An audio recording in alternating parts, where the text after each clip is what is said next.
What up, peeps? It's your girl, Dash, coming back to you for Real Takes. Today, I'll be doing something a little different. I'm going to be doing a review on Insecure Season 3. I did a trailer reaction for it, and I enjoyed it so much because I already saw Season 1 and Season 2, and I decided with the new season coming up, I wanted to go ahead and do a weekly review the day after to discuss it. And you know what? I'm kind of glad because it is one of my favorite shows to watch. It happens to come on the weekends, and it's a nice little one to watch. It's very funny, very realistic in certain aspects, and I just love what the show is doing. You know, Issa Rae's doing her thing, the full cast. And you know what? With that said, let's just go ahead and jump right into it. Now, if you all remember from season 2, the situation, of course, starting with Issa, going through the situation of her, of course, and Lawrence not being together, and basically dealing with some situations that came about at her job, the company called We Got Y'all, that caused a situation that could have been, you could say, a lawsuit. Now, with that, then also moving forward to Molly, dealing with the situation at her law firm, not respecting her, feeling her value, and kind of looking around to see other prospects. And then, of course, the conclusion where you see that they still didn't respect her after she went out, even though they knew about it, whichever. Also, with her dealing with Dro, of course, him being married, and then, of course, her deciding, how she feels,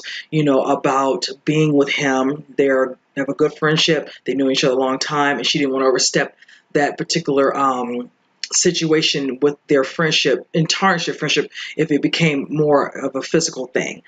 And the way it was left open, if you saw the ending of the finale, you see he showed up at her place. She was scantily clad, and of course they must have had, of course, their fun. Now, also a little bit of stuff with Kelly, not so much, and I'm really hoping in the season we see a little bit more of her and some of her backstory as well. Same thing with Tiffany, played by Amanda Seales. I'm hoping to see a little bit more because, of course, we know she is pregnant from last season at the end. And I'm excited to see, when you see the trailer, the growing belly. So I'm excited about that. A little bit more of her, or maybe some more of her husband. And then, of course, Daniel, being involved a little bit with Issa. Of course, you saw the ending where, of all the things, I was very surprised that she decided to reach out to him to live with. So that's what we have with that. Now, the only person that I'm not discussing moving forward, but I will say, was the situation happening between Issa and Lawrence. They wanted to have that closure. I love the scene of them at the end of the finale where they were talking in their old place together and just, having some thoughts and speaking their mind freely about how each person felt like they did certain things wrong, could have handled it better. And I liked it was from both parties because both of them had a part to play in why things, just did not work out, whichever. And just having an amicable, departure of each other, to the point where, of course, he, unfriended her, and then they kind of got in a little argument at a dinner, and then, of course, them having that conclusion, and then him befriending her again on Facebook. So I like this. So kind of left it where they're cool now. So moving into season 3, episode 1, we have this one is called Better Like, and of course we see Issa. She's, of course, like they said, she admitted it in the last season that she's going to the couch, and Daniel's like, I know. She's on the couch, she's trying to rest, but of course Daniel has what looks like to be someone who's come over to kind of hang and doing a lot more than just hanging, having a lot of fun, and so much fun that it's kind of disruptive. So she can't sleep. So, of course, she has to, go out. And from that, you kind of see that being that she's living with him, she's trying to save money. She's picked up a side little hustle, and that is with Lyft. I love the product placement they did with that. I thought it was really done really nicely. So it shows her going out, of course, at the beginning of the episode, and sadly, because the beginning of her getting that, Lyft ride didn't turn out so good, and that is a scary thing. The thought of somebody getting in there and then, of course, throwing up. That's not what you want. I will say this. I won't say I do another type of driving company, and that's one of my worst fears if that was happening in my car. But needless to say. But, of course, with Issa, as you move on, she, throughout this episode, shows her at her company business, and she's trying to find a way to get back out into the field. Ever since the situation happened with the previous season and her getting in some trouble. Now she's trying to get back into good graces with her boss, and she's trying to reach out to Frida to help her. But Frida's in a new position herself, and she doesn't want to muzzle the waters a little bit, so she's trying to stay out of it. And you could tell she feels bad. She wants to help because she knows Issa's true intentions of trying to help the youth, and see what she can do, within her company to, excel that, whichever, let them go on to the community and work with underdeserved youth. So from there, she does reach out to her boss, and she's like, she's not having it. She has a little bit of an attitude. She's like, seems like anything that goes wrong always seems you're involved. And you just feel so bad for her because of the way the woman's tone is to her. Frida's stuck in the middle because she's sitting there. She has to stand there and just listen to her speak like this to Issa. And Issa kind of walks out, and she kind of realizes, she's trying to find out why these people who are on the roster that she was given to do extra work are not coming. And they're like, we feel like, this company doesn't really care about us. I feel like, the name of it, certain things, aspects of it comes off at borderlines at times racist. And I think they're going to explore that a little more throughout the rest of the season. And I hope they do, because, some of the ways of the approaches of the previous last two seasons, you can kind of see, the undertones of certain things with how this particular nonprofit works. So that's a good thing. So as for Molly, now, Molly, of course, went on this lovely vacation. She's out there in the sand looking cute. Man's trying to talk to her, holler at her. She's kind of, vibing with him, but she has other things on her mind. She has left her other firm. She's now with an all-black firm. She's doing her thing, getting herself ready to start. She, of course, took some time, of course, before she starts. So that's all we see. We haven't seen her at her new place of business, but she's basically been negotiating certain things with her company. Now, with her, she does get back into town. Course, Issa picks her up. They have a nice little chat. They go to like what looks like to be like a diner. They talk about her situation living with Daniel, him bringing over people, being kind of, somewhat disrespectful with that, and her wondering why she's there. But of course, she doesn't have the money. She doesn't have it. But of course, Molly did say, well, maybe you could have lived with us. They do kind of harbor on that for a minute as to why certain things happen, a little jokingly about some bars and this and that and other. So we just know that would have kind of made a strain on friendship. So she's like, no, we're not doing it. I like our friendship. We're going to leave that out. I could totally relate to that. Now, from her aspect of her man issues, she's still dealing with Dro. Now, of course, like I said, they did get together at the end of season 2. Now we see he's trying to reach back out, and you can see some of her facial expressions with the situation with him. She's not feeling it. She's not really there. And I feel like even though they eventually have a moment that is very electrifying when she sees him, he comes over, to have his fun with her. He stays overnight, and she's like, we need to create some boundaries. I don't know how I can deal with this. Either we should just be somebody who gets together, have a little fun, or we just need to go back to being friends. And he doesn't seem to want to do the friendship thing, which I find rather interesting. You have your wife, but then you don't want to have the friendship with it. You care more about the intimacy, whichever. So she's like, okay, cool, we're going to do this where it's just about this. But of course, he takes it above and beyond and decides to reach out to her for a, celebratory type of little drink, dinner or something. And first she's hesitant, but she decides to do it. But of course, Issa wants to get with her so they can hang out, whatever. And she could go with her on a nice little, lift escapade called Party Lift. She kept calling it Party Lift, and it was, oh my God, I'm going to get to that in a second. So of course she goes out, whichever. And in the midst of that part, she's getting, texts from Dro, like, oh, I'm out, I'm running a little late because she's with Issa, dealing with her little fun out, with her rides. So she can be a part of how some of her rides turn out. So from that part with Molly and Dro, to fast forward with them, you see, of course, things that turn out, whichever, because of a situation that happened during Issa's one of her rides. She ends up coming home. And I'm going to tell you like this. When she shows up, whatever, she's in it, whatever, he's, of course, just lets himself in. Didn't realize she gave him a key.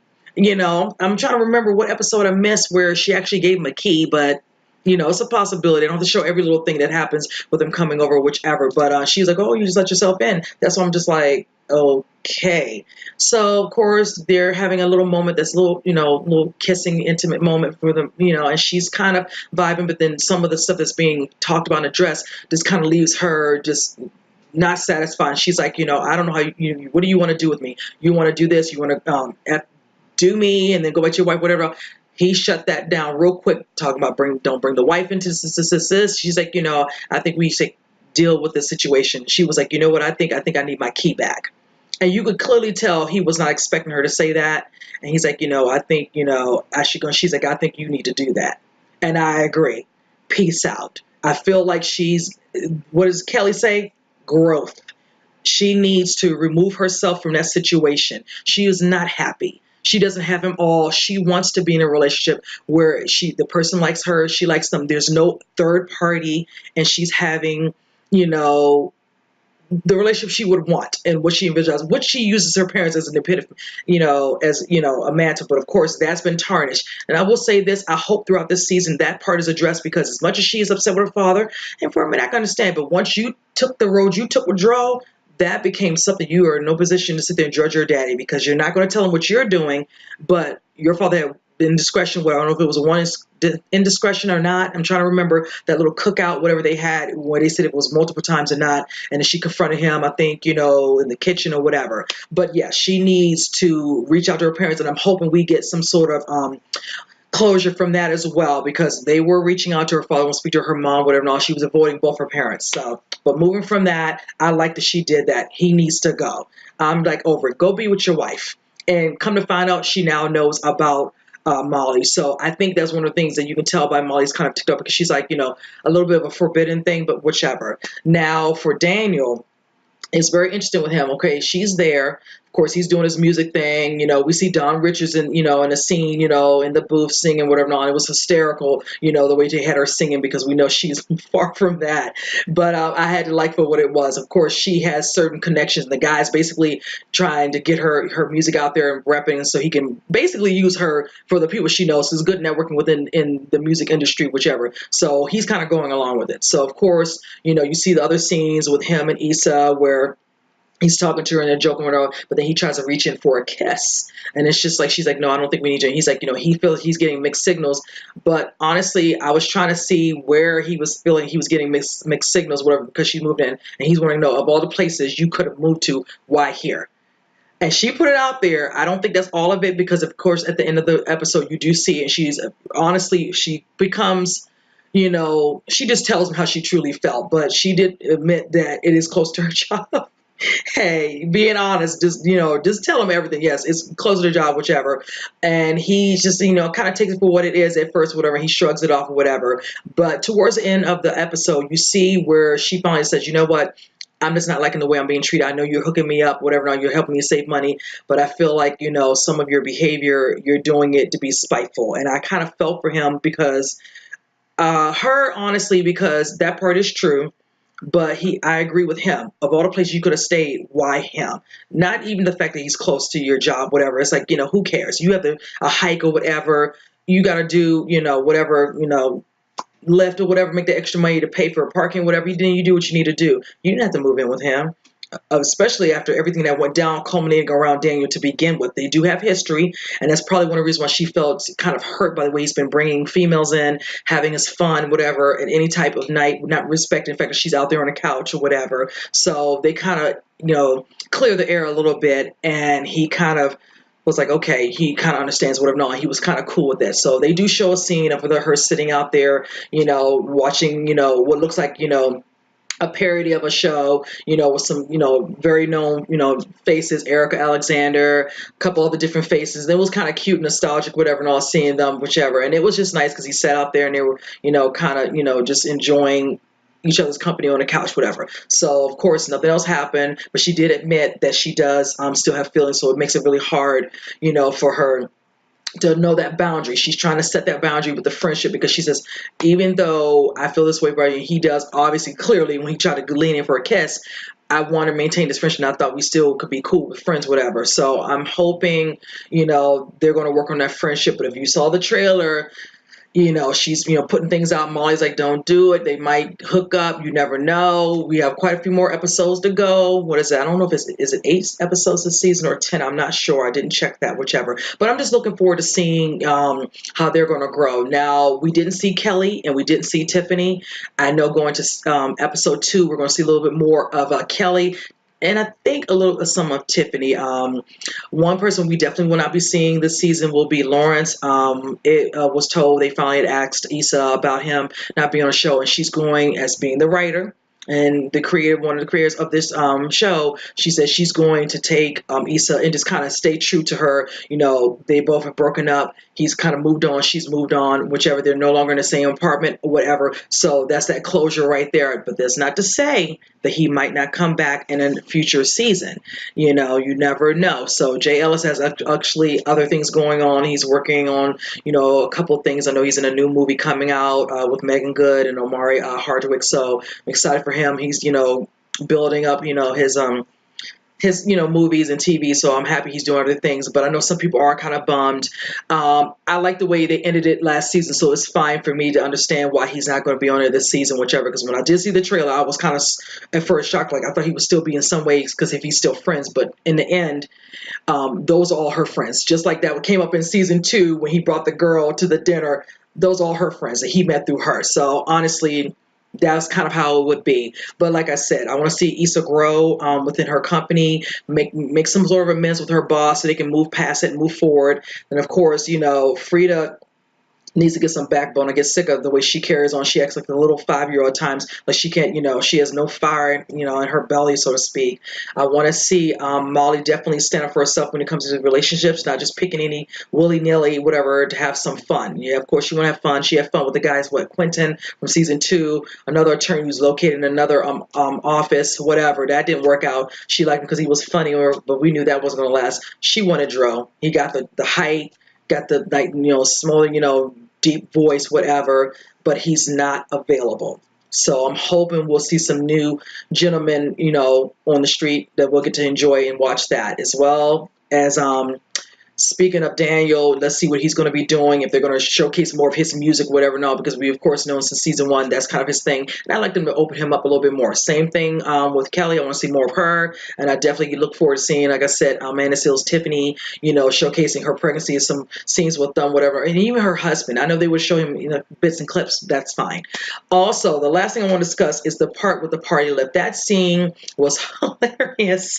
It starred, had Kendrick Sampson in it. He played the character Nathan. So of course, you see her picking up 2 girls. They go into the club. Girls like, let's see the guys gonna get us in. She's like, you didn't make sure you got me out here in the streets. Typical conversation when you're doing a club. You meet somebody where they think they got the hookup for you. Then of course they're in the midst of it. He's like, he's in the back seat and all that, real chill, whichever. And of course she's picking up. I'm assuming it must be some sort of lift pool of sorts. They pick up a big brother, look like big Hulk brother. He gets in the car, and of course it's good at first, but then he wants to get a little smoke and whatever. No, they're not having it. Issa tells him put it out. He don't want to put it out. Molly's like, we can't be doing that. Then Nathan takes it upon himself to throw it out. A little scuffle happens in the back, and Issa form literally loses it. Molly's trying to get her to pull over. She's like, I'm driving. Like, pull that car. We gotta get him out of here. It's raining. It was hilarious because after the altercation is happening and they're getting out, telling him stop. Nathan runs out and he leaves and he's bawling down the street. He's gone. But I can see he must have felt bad because later on at the end of the episode, when Daniel decides to leave, let her have some time, whatever, to go hang with whoever he's hooking up with, she respected it and all. She was happy, but then she got up so she can go out there and make that money with Lyft. So, and of course, before that, you can see a tip was given to her for Nathan to make up for how he left her hanging, jumping out of the car and making a quick dash. So, but it was a good first episode. It was funny parts in it. I'm looking forward to this whole season. I'm excited for this. I look forward to discussing each episode each week. And with that said, you guys, I hope you enjoyed the review. Comment below. Let me know what you all think of certain parts of the episode you like. How do you feel about, of course, Issa's part, Molly with Dro, Daniel. And as I say, with that said, you guys, I will see you on the next review. Talk to you then.